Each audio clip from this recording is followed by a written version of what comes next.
오늘 우리가 읽은 말씀은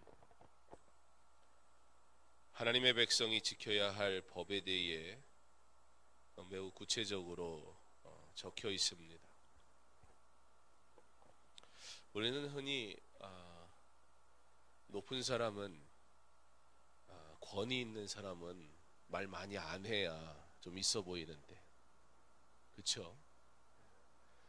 권위 있는 사람들은 가만히 있다가 한마디 딱 해야 그게 멋져 보이는데,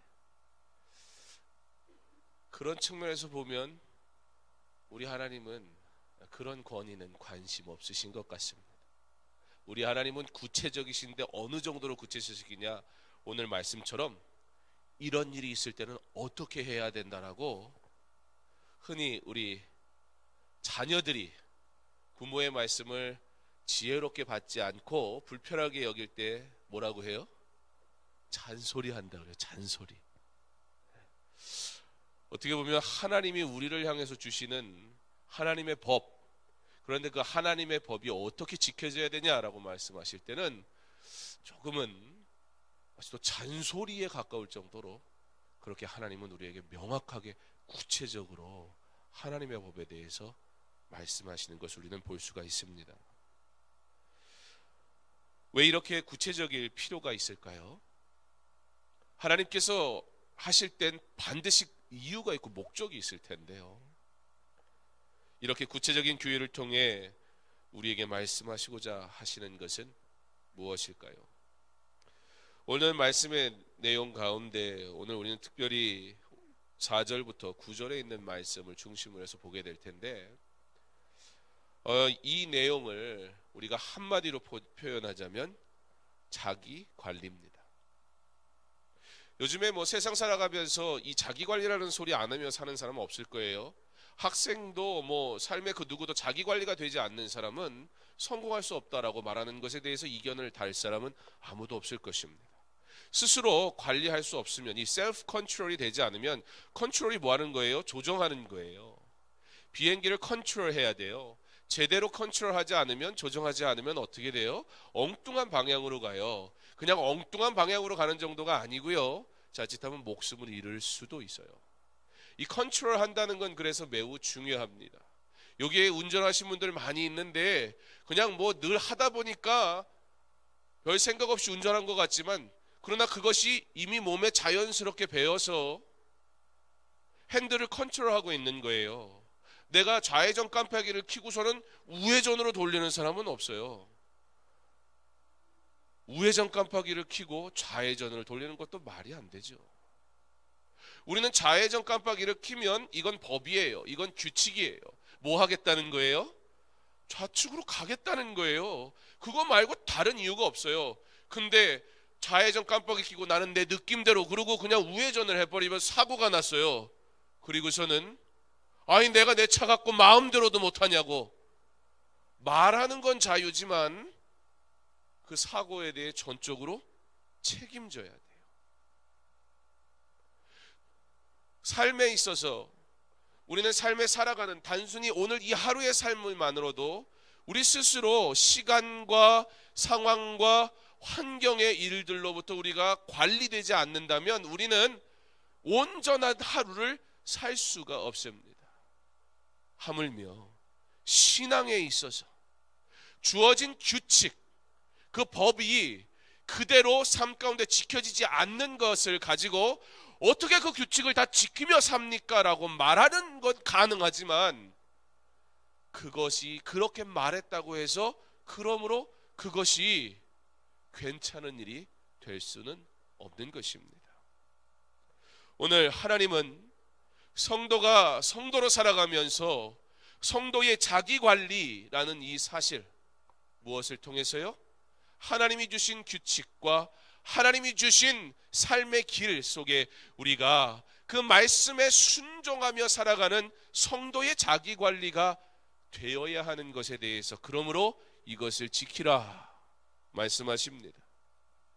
이 성도의 자기관리라는 것을 조금 더 우리가 넓게 설명을 해보자면, 이것은 곧 하나님의 백성이 살아가는 이 세상에서 진짜 참 자유를 누리며 살아가는 법, 이렇게 말할 수도 있을 것입니다. 곧 자기관리, 곧 하나님의 말씀에 따라 순종하며 살아가는 자는 비록 이 세상이 험하고 그리고 문제 많은 세상이지만 그 안에서, 주 안에서 하나님의 법 가운데 사는 자는 참 평안을 누리게 될 줄 믿으시기 바랍니다.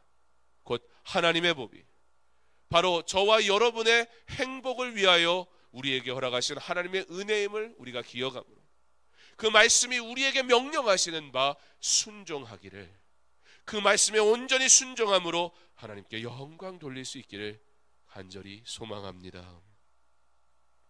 하나님의 법을 지키지 않는 자는 하나님의 자녀 될 자격이 없는 자입니다. 그러므로 그는 하나님의 백성이 아니죠.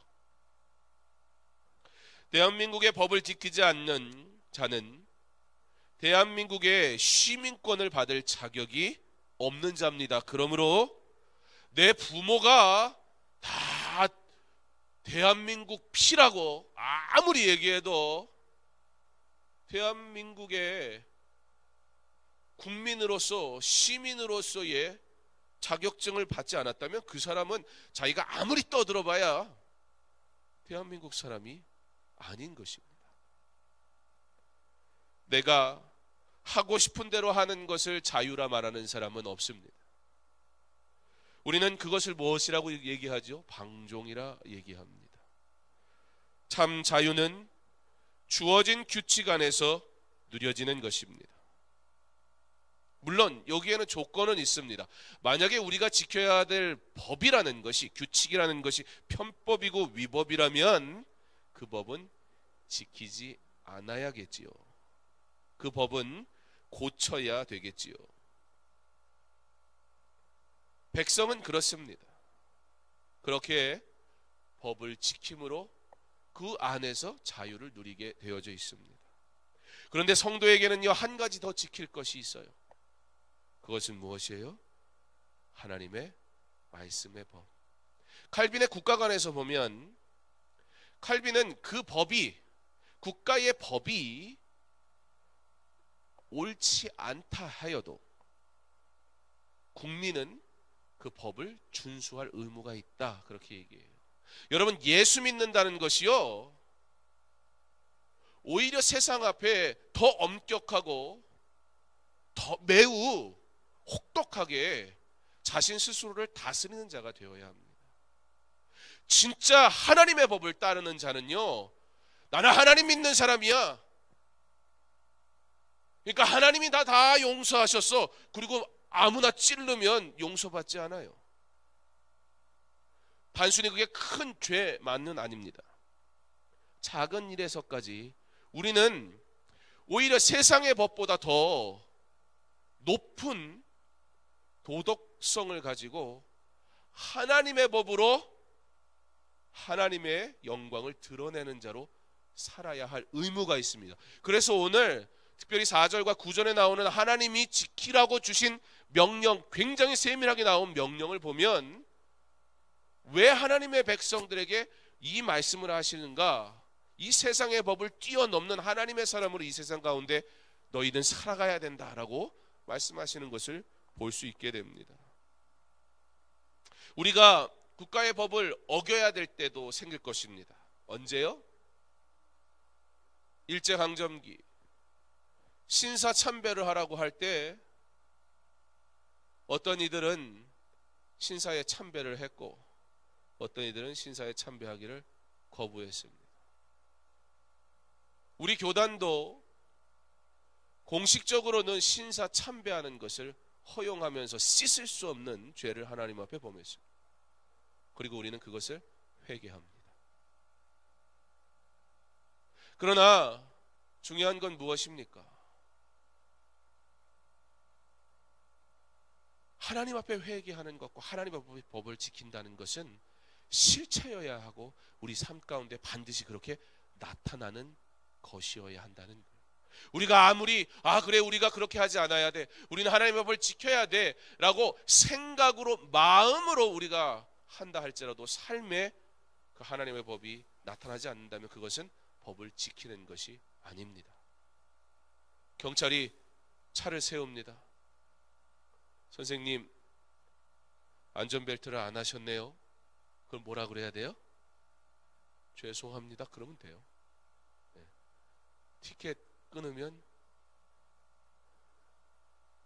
죄송합니다. 또 그러면 돼요. 뭐 할 말이 뭐가 있어요? 근데 뭐라 그래요? 내가 누군 줄 알아? 누구긴 누구예요? 범법자죠.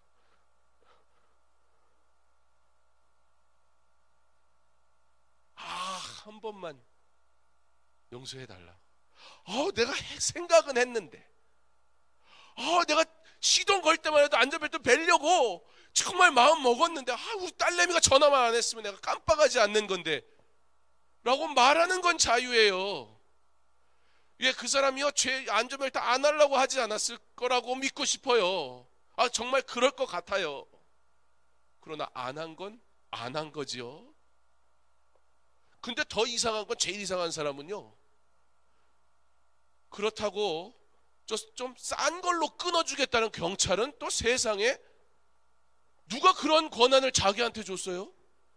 이 세상은요, 없는 거란 자기가 만들어서 사는 사람이 얼마나 많은지, 잘못한 사람은 내가 누군지 아냐고 큰 소리 치고, 법을 집행한 사람은 또 자기 마음대로 법을 집행해요. 또 자기는 주어진 법에 합당하게 판결을 내리거나 그걸 집행하는 것이 자기의 의무라면 그것 하는 거지. 요번에는 봐드릴게요. 싼 걸로 끊어드릴게요. 제일 가가는 뭐예요? 고마워요. 여러분, 그분한테 고마워하면 안 돼요. 반대로 내가 피해자인데 가해자한테 경찰이 제가 그러려고 그런 건 아닌데요 그랬더니 그래요? 그럼 오늘은 훈방 조치하고 보내드릴게요. 그럼 피해자의 입장에서 뭐라 그래요? 당신이 뭔데 훈방 조치라고 말고 법대로 해야지. 그럴까? 안 그러시겠어요? 경찰관 나으리 참 대단하십니다. 너그러우시군요. 나는 그런 너그러운 마음이 없는데 어떻게 그런 결정을 다 하실 수 있습니까? 마진 내가 잘못입니다. 뭐 그러겠어요? 우리에게 법이라는 것은 너무나 내 중심적이고, 우리에게 법이라는 것은 너무나 이기적이며, 우리에게 법이라는 것은 너무나 타인의 아픔에 대한 아랑곳하지 않는,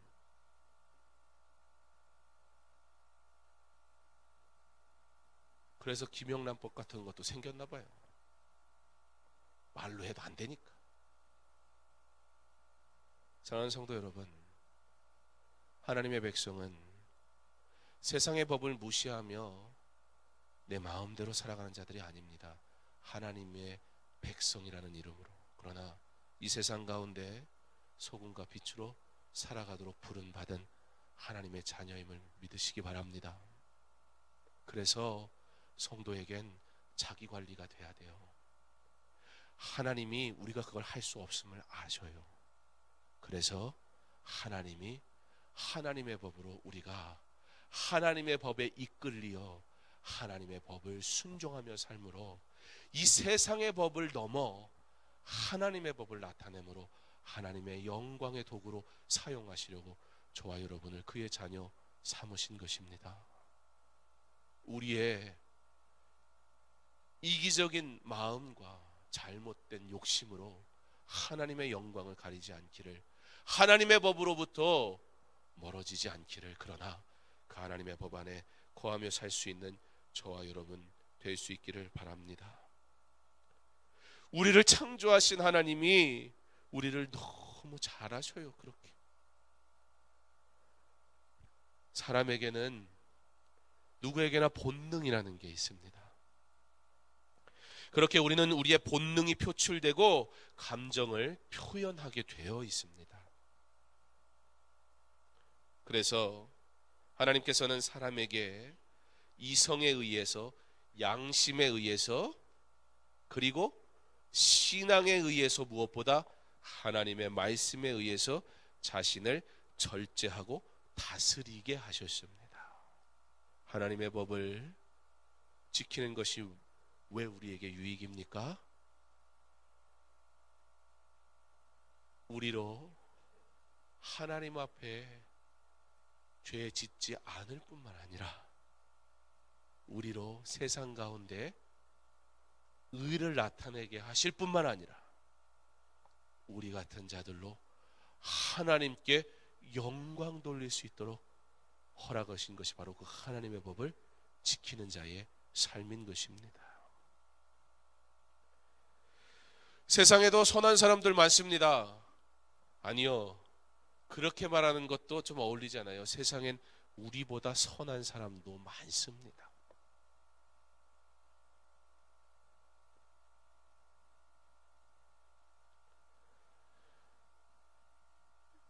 가끔 말씀드린 적 있지만 교회 안에 어떤 문제가 생겨서 우리 청소년들이 잘못을 했는데 그 청소년들을 이제 훈계하는 방법을 좀 잘못 사용하면서 교회가 어려움을 겪게 됐었어요. 그래서 제가 막 뺨도 맞고 막 저는 잘못한 건 없었는데 뭐 잘못한 거 있죠. 제가 청소년 담당이었으니까, 책임자였으니까. 물론 제가 그 현장에 있었던 건 아니고 저는 막 불려와가지고 뭐가 어떻게 됐는지도 모르겠는데 갑자기 그냥 막 손이 올라오고 막 넥타이 잡아당기고, 그래서 제가 하나님 앞에 감사했어요. 하나님, 이게 말로 해결이 안 되고 돈으로도 해결이 안 될 텐데 맞는 걸로 이렇게 쉽게 해결해 주셔서 감사합니다. 일단 거기가 치니까 그 다음부터는 이게 해결이 쉬워지더라고요. 저는 이렇게 맞고 또 기뻐 본 적은 처음이었어요. 아마 평생에 한 번 있을까 말까 한 경험일 거예요. 사고 친 녀석들은 이제 막 어쩔 줄을 몰라 하죠. 죄인이에요. 걔들은 제가 말만 하면 착착착 들어요. 지은 죄가 있어가지고. 제가 아무 잘못 없는데 자기 고모한테 의도 터졌거든요. 근데 그 얘기를 하려는 게 아니라 그분이 그러면서 했던 말이 지금도 늘 기억나요. 교회 다니는 것들이 더 한다고 이러면서 그러는 거예요. 뭐 무슨 이유 때문에 그런지는 모르겠어요.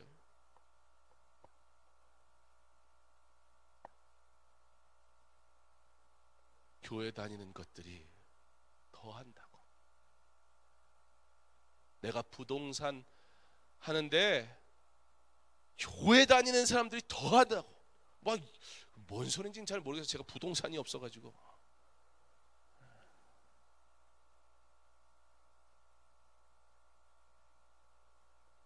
그분은 뭐 예수 믿는 사람한테 뭔가 대단히 상처받은 게 있는지, 아니면 본인도 할 말이 그거밖에 없어서 그랬는지는 잘 모르겠지만, 그러나 그분이 어떤 사람이냐는 거가 중요한 게 아니라 그 말이 제게는 하나의 메시지와 같았었어요. 세상이 우리가 아무리 옳다 얘기해도 세상이 우리를 인정하지 않는다면 우리는 지혜롭게 그들에게 하나님의 법을 드러내고 나타낼 의무가 있지 않은가? 우리는 교회라 말하고 우리는 성도라 말하고 우리는 하나님의 법을 지킨다고 얘기하는데 왜 세상은 여전히 교회를 흉가락질하고 그리고 교회에 대해 개독교라고 비판할까? 그들의 잘못에 대해서 이야기하려면 한도 끝도 없을 것이에요. 그리고 그것은 아무런 유익도 주지 않습니다. 왜냐하면 그들은 하나님의 은혜가 무엇인지 알지 못하는 자들이기에 어쩌면 그들의 행동은 당연할 수 있습니다. 중요한 건 나는 하나님의 은혜를 받은 자인데, 나는 하나님의 은혜를 누리는 자인데, 나는 그러면 삶에 하나님의 은혜를 나타내는 자여야 하는데, 혹시 내가 하나님의 은혜는 받기를 원하고 하나님의 은혜를 누리기는 원하면서 하나님의 은혜를 세상 가운데 나타내기에 요만큼도 손해 안 보려고 살지는 않았나? 왜 세상은 교회를 향해 손가락질할까? 왜 교회 다니는 사람들이 더 한다고 저들은 말할까? 사랑하는 성도 여러분, 하나님의 법을 지키는 것을 세상의 법도 지켜야 되는데 더 과중한 법을 지켜야 되는 무리한 것을 요구하시는 하나님의 법이라고 생각하지 않기를. 그러나 하나님의 법은 우리를 살리고, 하나님의 법은 우리 같은 존재가 감히 하나님을 바라볼 수도 없었던 우리가 하나님께 영광 돌리는 도구가 되게 하는 하나님의 은혜의 법이었다는 사실을 반드시 기억하며 그 법 안에 거하기를 소망하는 저와 여러분 될 수 있기를 바랍니다. 하나님의 법은 그렇게 그 법을 지키게 함을 통해 날마다 매일의 삶 속에서 하나님의 법으로 인해 죄를부터는 멀리하게 하고 우리가 할 수 없는 본성과 본능과 감정적인 우리의 삶의 모습 속에 우리 스스로를 그리스도와 말씀 안에서 절제하게 하여서 하나님께 영광 돌리며 하나님의 뜻을 이루는 자의 삶을 살도록 허락하십니다. 우리가 만약 한 주간 하나님과 상관없이 살다가 그렇게 하나님의 뜻대로 다 살다간 손해볼 것 같아 포기하며 살다가 세상과 타협하며 살다가 하나님의 자녀라는 사실을 그렇게 잊고 살다가 갑자기 주의 전에 나와서 말씀 듣고 심지어 학생들을 가르치고 교회에서 예배를 위함이라 말하며 봉사한다면 일하는 것은 가능하겠지만 우리의 본성이 절제되지 않아 이미 우리에게 한 주간의 익숙한 세상의 생각들, 세상의 방법들, 세상의 훈련들, 세상에 가르쳐준 것들이 내 안에 이미 차고 넘쳐서 그것이 하나님의 법보다 나도 모르게 내 본성이 이끌고 가서 앞서가게 만들어서 우리로 주의 전에 나왔으나 하나님의 법이 아닌 세상의 법으로 하나님의 일을 하려고 하는 우리의 모습을 우리는 발견하게 될 수 있습니다. 선수가 훈련의 과정을 거쳐 본 경기에서 최고의 컨디션과 환경을 만들어 시합에 임하는 것, 그것은 당연한 것입니다. 주님과 근데 아무런 상관없이 살던 성도가 아무렇지도 않게 하나님 앞에 나와 나는 예배합니다라고 말한다면 우리는 그것을 어찌 합당하다 말하겠습니까? 성도가 신앙과 말씀은 없이 이성과 양심만 가지고 이것은 세상 사람들에게도 있거든요.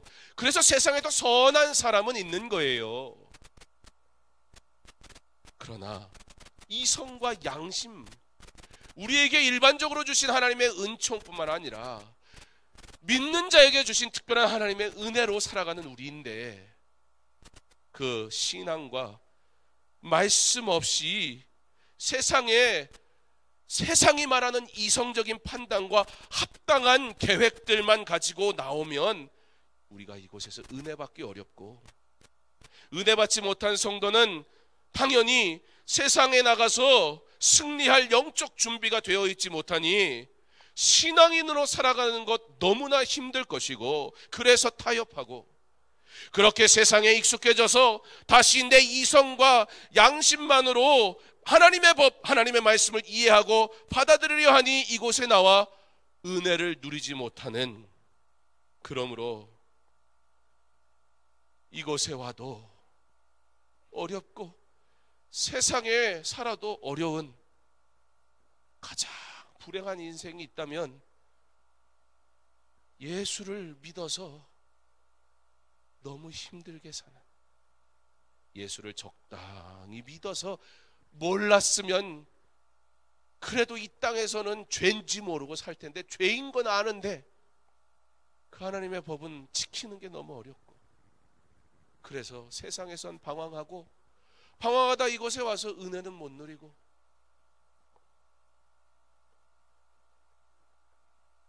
그러므로 하나님이 우리에게 주신 법, 그 말씀의 법을 지키는 것은 성도가 성도되게 하는, 성도의 자기 관리를 가능케 하는 그 범안의 삶으로 참 자유를 누리게 하는 진짜 하나님의 은혜의 자유로 나오게 되는 복입니다. 사도 바울은 오라 나는 곤고한 사람이로다, 이 사망의 몸에서 누가 나를 건져내랴 라고 고백합니다. 우리도 바울과 같이 죄의 길, 사망의 길로 가는, 절제하지 못하는, 내 능력으로 믿어보려고 하고 내 능력으로 섬겨보려고 하고 내 능력으로 예배해 보려고 하니 우리가 가는 길이 하나님을 향한 게 아니고 절제하지 못하는 사망의 길로 가는 자신의 모습을 바라보며 오호라, 나는 곤고한 자라. 이 사망의 몸에서 누가 나를 건지랴. 오직 하나님, 그 하나님의 법이 저와 여러분을 살린 줄 믿으시기 바랍니다. 그 하나님의 법이 저와 여러분의 진리 가운데 거하게 하실 줄 믿으시기 바랍니다. 그 하나님의 법이 선포될 때, 그 하나님의 법이 누려질 때, 그 하나님의 법이 우리 삶 가운데 지켜질 때 하나님의 약속하신 축복이 우리 가운데 온전히 누려지게 될 줄 믿으시기 바랍니다. 그러므로 하나님의 법이 우리의 죄를 깨닫게 하실 때에 그 하나님의 법을 내가 지킬 수 있는 바로 그때가 은혜입니다. 그러므로 우리는 그 법에 따라 순종하기를 소망하며 우리의 죄를 고백하고 하나님의 영광을 나타내는 자로 살아야 하는 것입니다. 그러면서 하나님이 오늘 우리 말씀을 통해서 그러면 이 법 어떻게 지켜야 되냐 아주 구체적으로 가르쳐 주세요. 뭐라 그러세요? 4절과 5절에 하나님은 우리에게 뭐 하라고 그러세요? 4절에는 누가 나와요? 원수가 나와요. 5절엔 누가 나와요? 미워하는 자가 나와요. 근데 그들을 사랑해라 그러시는 거예요. 어떻게 해요? 행동으로요, 삶으로요, 내가 하나님의 사람인 것을 드러내라는 거예요. 그래 내가 용서해서 라고 말하는 것이 아니라 용서했다는 사실을 삶으로 드러내라는 거예요. 그게 하나님의 법을 지키는 거라는 거예요. 그래서 오늘 말씀에 뭐라고 그래요? 원수의 길 잃은 소나 나귀를 친히 갖다 주라, 돌려주라는 거예요. 미워하는 자의 나귀의 짐이 엎어져 버리면 어떡하라고요? 그것도 다시 얹어주고 도와주라는 거예요. 근데 여러분, 일로 치자면 그렇게 어려운 일은 아니에요. 그렇죠? 어려움을 당한 사람을 도와주고 주인이 잃어버린 것을 찾아서 갖다 주는 것은 일로 치면 못할 건 없어요. 뭐 귀찮아서 안 할 수는 있어도. 근데 문제가 뭐죠? 일에 있어요? 네, 일에 있지 않아요. 그러고 보면 우리가 할 수 없는 이유는 어쩌면 정말 물리적으로 내가 체력적으로 뭐 어떤 기능적으로 할 수 없는 것일 수도 있어요. 그럼에도 불구하고 이게 못하는 게 아니고, 발이 못하는 게 아니고 이게 못하는 거예요. 왜요? 저 죽일 놈 원수거든요. 너무 믿거든요.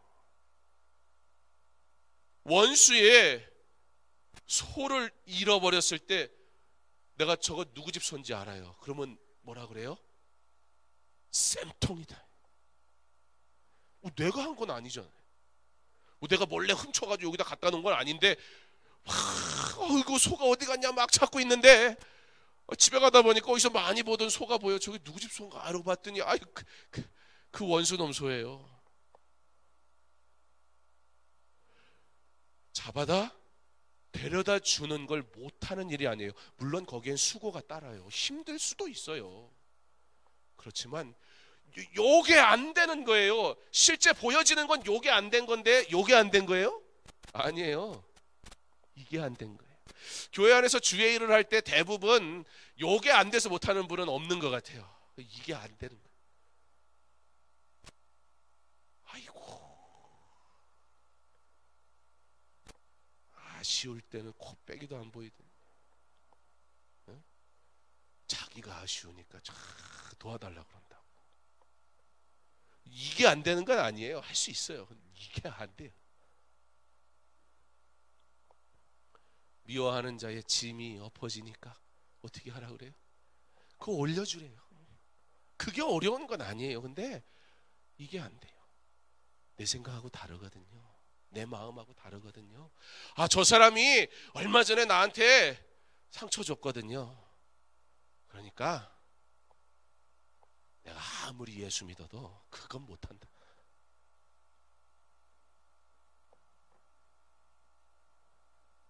근데 착각하는 게 있어요. 하나님은 원수를 사랑하라고 하세요.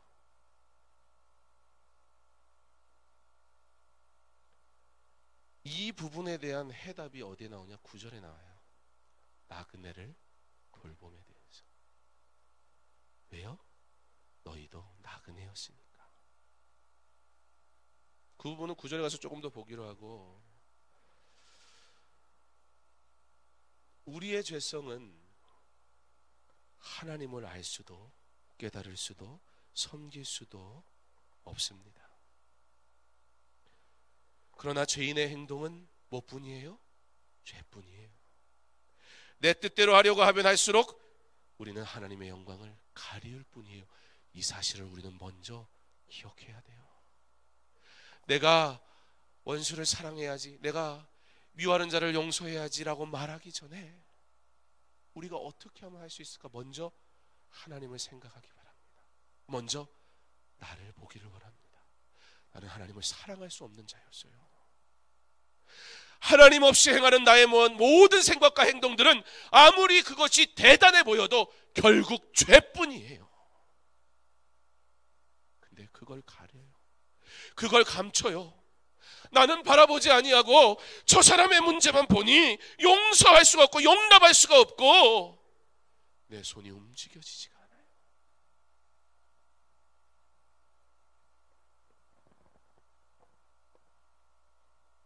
누군가를 평가할 때는요, 그 평가에는 반드시 나의 의의가 담겨져 있게 돼 있어요. 꼭 기억하세요.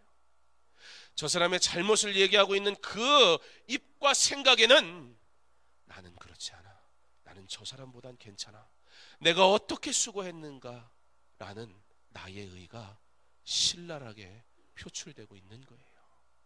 만약에 저 사람이 죄인인 걸 보지만 내가 더 죄인이라면 그 사람은 그 죄에 대해 말할 수가 없어요. 근데 보세요, 똑같이 죄인이라도요, 감옥에 같이 갇혀도요, 사람을 죽였느냐, 인간적으로 할 수 없는 행동을 했느냐, 아니면 돈을 훔쳤느냐, 아니면 의도치 않게 죄를 지었느냐, 자기들도요 거기서요 죄의 경중을 따져요. 그래서 저거 더 나쁜 놈이라고. 그러면 그 사람들이 말하는 더 나쁜 놈은 아무 말 못해요. 내가 나의 죄를 알기 때문에 저거 덜 나쁜 놈이라고 그런 소리는 안 해요. 또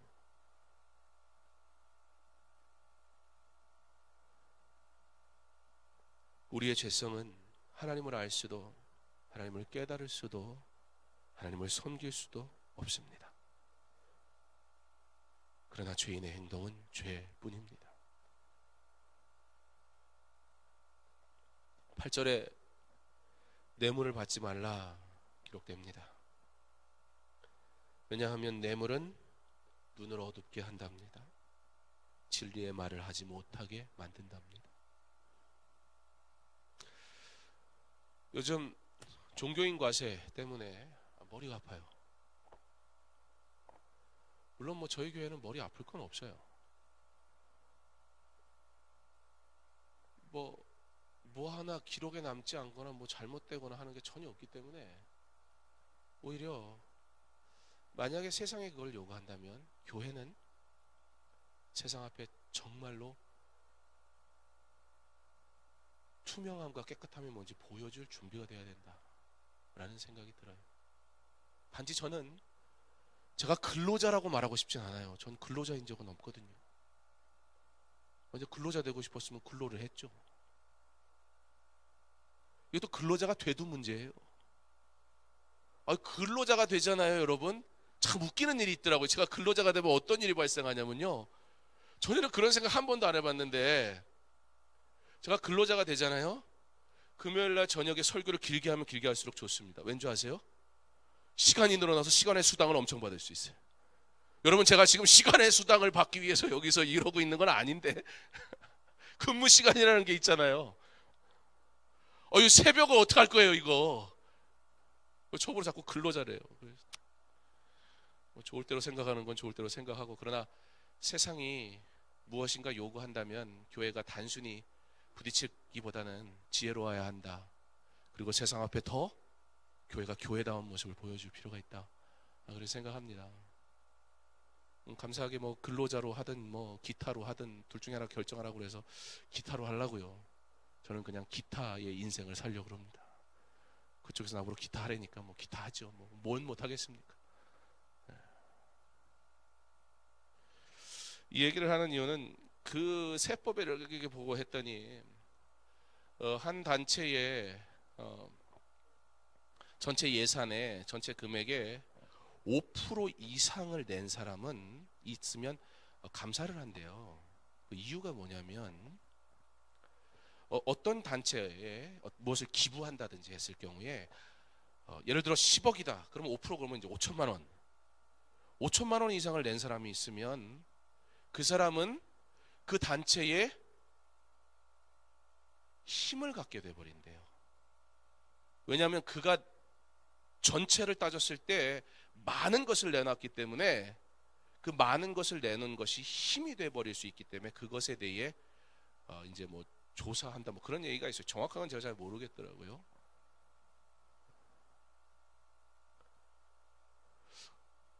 뇌물에 대한 말씀을 보면서 그 생각이 났어요.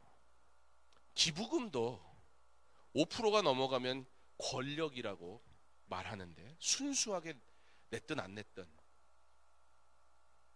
하물며 뇌물은 어떠할까? 그래서 하나님은 뇌물에 대해서 칼같이 자르시는 거예요. 뇌물이 존재하는 그곳에 목적을 가지고 누군가에게 무엇을 내미는 그곳에는 어떠한 일이 생겨요? 눈을 어둡게 해요. 진리를 가리게 해요. 진리를 말해야 되는데 그 진리를 틀어막게 해요. 그리고 그가 원하는 대로 말하게 해요. 그가 뜻하는 대로 계획하고 움직이게 해요. 그리고 그 공동체는 반드시 죽게 되어져 있어요. 사랑하는 성도 여러분, 하나님의 사람은 세상의 법과는 비교할 수 없는 거룩한 하나님의 법을 가지고 세상 가운데 소금과 빛의 역할을 감당하는 하나님의 백성임을 기억하시기 바랍니다. 우리가 하는 모든 일들이 이 세상 속에서 살아가면서 어떻게 하나님의 의를 나타내고 하나님의 뜻을 이룰 수 있을까 우리는 날마다 기도해야 합니다. 우리가 감당하기 어려워 우리의 지혜로는 해결할 방법이 없어. 하나님의 법을 지키며 하나님의 영광을 나타내는 자가 되게 해달라고 날마다 우리 그 일을 위해 울며 기도할 수 있기를 바랍니다. 우리의 간절함이 하나님의 영광을 나타내게 하옵소서. 우리의 간절한 기도가 하나님의 뜻을 이루게 하옵소서. 우리의 음물의 기도가 하나님 내가 정말 예수 믿는 사람처럼 살 수 있게 해주세요. 그때 하나님께서 하나님의 백성에게 주겠다 약속하신 하나님의 복 반드시 주실 줄 믿습니다. 9절에 나그네를 압제하지 말라 명하십니다. 이스라엘 백성도 나그네였다 말씀하십니다. 개구리 올챙이정 모른다고 지금 내가 나 될 수 있었던 것이 먼저는 하나님의 은혜요, 또한 주님이 우리에게 허락하신 이 교회를 통해 선포하게 하신 그 말씀이 나로 사람 되게 했고, 그리고 그런 나를 위해 기도하며 수고했던 수많은 성도들이 있다는 사실을 우리는 절대 잊으면 안 됩니다. 그런데 우리가 자칫 그것을 잊으면 우리도 모르게 지금의 나를 보면서 지금 좀 괜찮은 내 모습 모양을 보면서 우리는 연약한 자들을 너무나 가슴 아프게 비판하고 나와 다를 때 우리는 너무나 가슴 아프게 반대하고 하는 우리의 모습을 발견하게 됩니다. 그러므로 오늘 4절의 말씀과 더불어 4절 5절의 말씀과 더불어 우리가 원수를 사랑할 수 있는 것은 우리가 사랑할 능력이 있기 때문이라고 우리 하나님은 기대하지 않으세요. 그러나 너희가 나그네 되었다는 사실을 기억해라. 무슨 얘기예요? 너희가 나그네 되었을 때 내가 너를 먹였고 내가 너를 살렸고 내가 너를 지켰다. 네가 만약에 나그네를 압제하며 네가 나그네 되었다는 사실을 잊는다면 그것은 네가 나에게 받은 은혜, 네가 나에게 받은 사랑을 부인하는 것이다. 그러므로 내가 너를 사랑한 것처럼 너도 사랑 입은 자로 내 원수를, 내 미워하는 자를 나의 사랑으로 사랑해라. 그러면 네가 원수의 소도 찾아줄 수 있고 미워하는 자의 물건을 다시 실어주고도 남는, 하나님의 사랑 때문에 넉넉히 나누고도 남는 하나님의 사람으로 살 것이다. 우리에게 말씀하고 있습니다. 내가 사랑할 수 있는 것, 사랑할 능력이 있어서가 아니라 먼저 갚을 수 없는 너무 큰 사랑을 받았기 때문임을, 성도가 늘 이와 같이 하나님의 은혜를 기억하며 살 수 있기를 바랍니다. 내가 나그네 되었던 그때를 기억할 수 있기를 바랍니다. 아무 조건 없이 사랑하셨고 부족하고 연약하고 실수하는 중에도 용납하셨던 그 하나님의 사랑이 나에게 말씀하십니다. 네가 원수를 사랑해라. 미워하는 자를 도와라. 그리고 나의 사랑을 입으라. 나의 법을 따르라. 말씀을 가까이 하며 하나님의 법을 지키고 순종함으로 날마다 하나님의 은혜를 누리고 그가 주시는 평안과 위로 그리고 사랑하심을 인하여 주 안에 참 자유를 누리는 저와 여러분 되기를 바랍니다. 우리가 하나님의 법을 따라 순종하며 나아갈 때 하나님께서 예비하신 은혜가 충만할 것입니다. 이 복을 받아 누리는 저와 여러분 될 수 있기를 주님의 이름으로 축원합니다.